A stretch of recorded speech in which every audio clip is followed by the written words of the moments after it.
রায়ের মাধ্যমে ন্যায় বিচার প্রতিষ্ঠিত হয়েছে, কিন্তু কষ্ট লাইসের পক্ষে না থেকে আমাদের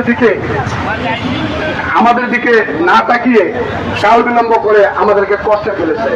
আমরা কষ্টের শিকার, আমরা অনেক ব্যথিত এবং আমরা অনেক কষ্টে আছি এবং অনেক নির্যাতিত। এই রেজাল্ট এই মহামান্য হাইকোর্ট বিভাগ থেকে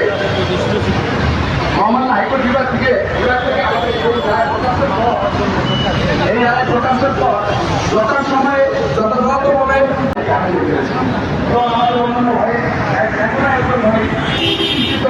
এবং আমরা প্রত্যেক কাজেই মাননীয় বার কাউন্সিলের কর্তৃপক্ষের প্রতি আমি দৃষ্টি আকর্ষণ করছি এবং সবিনয়ে অনুরোধ করছি যাতে আমাদের দ্রুত ভাই বানায়, আমরা যেন আর আমাদেরকে কোনো ভাইকে যেন আমাদেরকে হারাইতে হয় না। আমরা এখানে অনশন কর্মসূচি পালন করছি শান্তিপূর্ণভাবে, অত্যন্ত শান্তিপূর্ণভাবে মাননীয় বার কাউন্সিলের